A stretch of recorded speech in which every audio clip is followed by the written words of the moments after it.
যদি পুরো রেস্টুরেন্টের মতো আপনার বাড়িতে রান্না করে নিতে পারেন তাহলে আশা করি ভালোই লাগবে। এর জন্য ভিউয়ার্স এই মজাদার রেসিপিতে দেখানো টিপস অ্যান্ড ট্রিক্সগুলো আপনাদের ফলো করতে হবে। দেখে নেওয়া যাক আজকের রেসিপি। সো কথা না বাড়িয়ে let's jump into my kitchen. By the way, আজকের আয়োজনে থাকছেন executive chef Nazrul Islam. Welcome to eat bro. আমি শেফ নজরুল ইসলাম। আজকে আপনাদের একটা নতুন রেসিপি দেখাবো, সেটা হচ্ছে খুব সহজে রান্না করা যায় এবং খুব সুস্বাদু একটা খাবার। আলফ্রেডো পাস্তার জন্য যে সমস্ত উপকরণগুলো আমরা নিয়েছি সেটা হলো চিকেন, ক্যাপসিকাম, মাশরুম অ্যান্ড হচ্ছে mozzarella cheese, pasta and white sauce.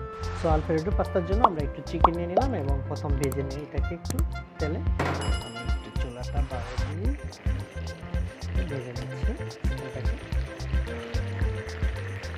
Alfredo chicken পাস্তাটা হচ্ছে আপনার আসলেই যারা ঝাল কম পছন্দ করে, ছোট বাচ্চারা তারা পছন্দ করে। তো এর ভিতরে অনেক চিজ থাকে, খেতে অনেক মজা, বিশেষ করে বাচ্চারা অনেক পছন্দ করে। আমার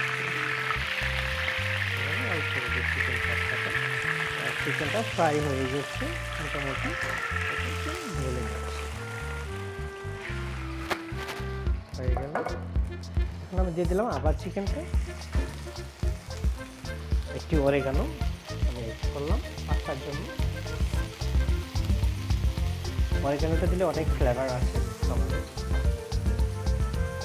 এরপর দিয়ে দিলাম আমি একটু মাশরুম, ক্যাপসিকাম, আর যদি আপনি কালার করতে চান তাহলে আপনি অ্যাড করতে পারেন সাথে গাজর। হ্যাঁ, দিয়ে দিলাম। তারপর এটাকে আমি একটু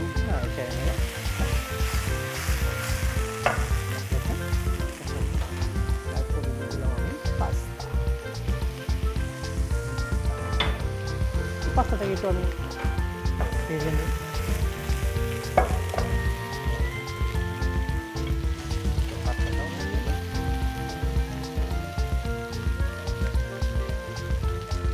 লেগে গেছে,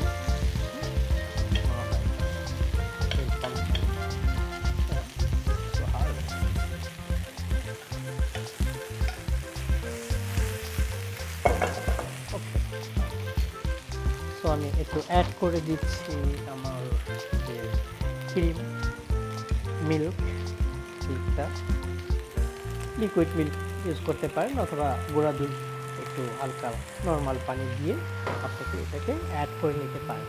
আমি চুলার আঁচটা একটু কমাই দিচ্ছি, সাথে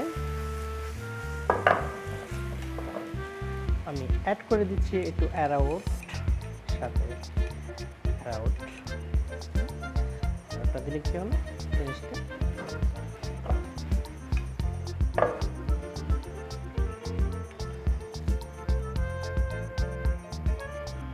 চুলাটা। এরপরে দিয়ে দিচ্ছি আমি পরিমাণ মতো সল্ট, সামান্য পরিমাণ ব্ল্যাক পেপার, সামান্য পরিমাণ দিচ্ছি সল্ট, টেস্টিং সল্ট যেটা, আর দিয়ে দিলাম একটু সামান্য পরিমাণ চিনি। তো হয়ে গেল। এখন আমি এটাকে একটু মিক্স করে নিই। আমি কিন্তু এখনো চিজ ইউজ করিনি, যেহেতু আমি এটা ইউজ করেছি আপনার, দেখেন তাহলে মনে হচ্ছে চিজ দেওয়া হয়েছে, কিন্তু আমি চিজ কিন্তু এখন ইউজ করিনি, চিজটা দিচ্ছি। সো আমরা অল্প পরিমাণে চিজ দিয়ে দিলাম, গার্নিশের সময় আমরা চিজ দিয়ে আবার এটাকে পরিবেশন করব, দেখাবো আপনাদের।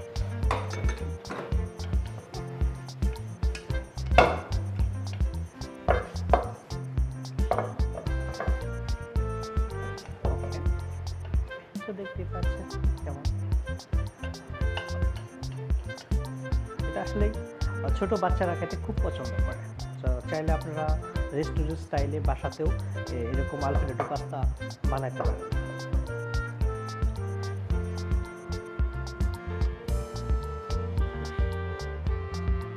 আশা করি আমাদের এই রেসিপিটা নিশ্চয়ই ভালো লাগবে।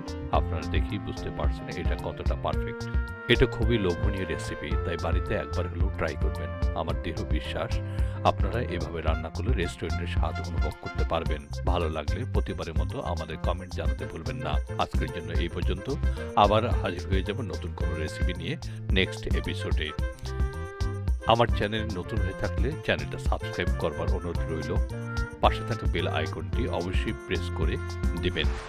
এই চ্যানেলে যখনই নতুন রেসিপি দেখানো হবে সবার আগে আপনার কাছে খুব তাড়াতাড়ি পৌঁছে যাবে। সো গাইজ, আজকের মতো এই পর্যন্তই। ওকে, বাই, টেক কেয়ার।